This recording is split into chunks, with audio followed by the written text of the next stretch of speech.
I'm gonna show you either way. So this is the dual end. So it will, this end will give you is access into a more precision glue gel. So just in case you are going to apply on the bigger pieces of the metals. But then on this one, actually, I love it. I'm gonna using the tips of the precision brush.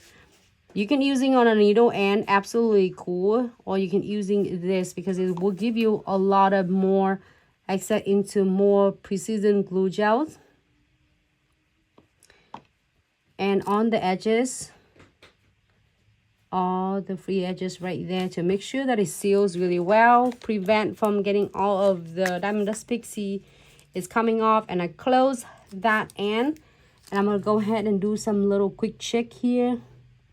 Remember, when I finish with the Diamond Dust Pixie, I always taper the ends and make sure they stay nice and compact, so that prevent from getting like any gap between the Diamond Dust Pixie, but it just looks really, really tight together, which is that what we want. And we'll go ahead and key it for 60 seconds. Moving on, the second one. That's the one we just fitted. It's so cute.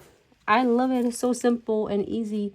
And I'm gonna go ahead and seal using the needles like part right here. I didn't want to using the brush. You can use a brush as well, but when it gets into the little details, I like to using really precise needle right there, so then it will not going to affecting all the crystal, because I want to keep all the shiny and the cut from the crystals. So I'm gonna go ahead and seal, and then check around on the edges of the crystal right here.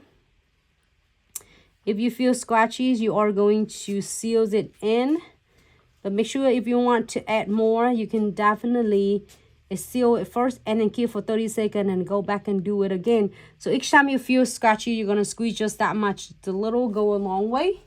I'm gonna show you really quick tips and trick.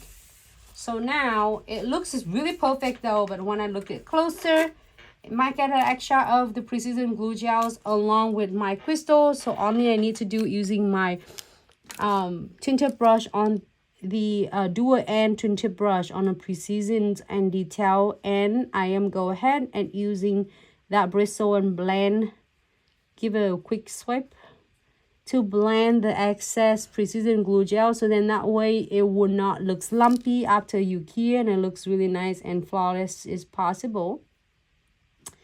And here you go. I'm going to go ahead and key it for 60 seconds.